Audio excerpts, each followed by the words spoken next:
ATC سے عبوری ضمانتیں خارج کرنے کے خلاف چیئرمین PTI کی درخواستوں کی سماعت 28 ستمبر کو لاہور ہائی کورٹ میں ہوگی۔ آپ کو بتائیں کہ ATC سے عبوری ضمانتیں خارج کرنے کے خلاف چیئرمین PTI کی درخواستوں کی سماعت 28 ستمبر کو سماعت کے لیے مقرر کر دی گئی ہے۔ لاہور ہائی کورٹ کا 2 رکنی بینچ 28 ستمبر کو سماعت کرے گا۔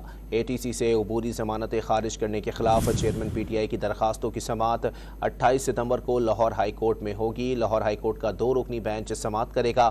مزید جانتے ہیں ڈان نیوز کے نمائندے رانا بلال سے۔ جی رانا بلال، اپڈیٹ کیجیے گا۔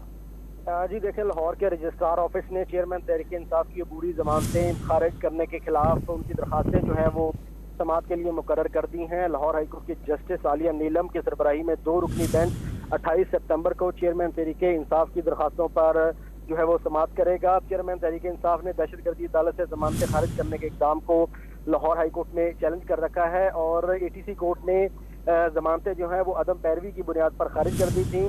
چیئرمین تحریک انصاف کے خلاف لاہور میں 9 مئی سمیت جو ضمانت پارک میں توڑ پھوڑ اور پرتشدد کاروائیاں ہیں، اس حوالے سے مقدمات درج کیے گئے تھے اور چیئرمین تحریک انصاف میں ان میں عبوری ضمانتیں لی تھیں، لیکن عدالت نے اب عدم پیروی کی وجہ سے یہ درخواست ضمانتیں خارج کر دی تھیں، جسے چیئرمین تحریک انصاف نے اپنے وکیل بیرسٹر سلمان صفدر کی وساطت سے لاہور ہائی کورٹ میں چیلنج کر رکھا ہے اور 28 ستمبر کو 2 رکنی بینچ چیئرمین تحریک انصاف کی درخواستوں پر سماعت کرے گا۔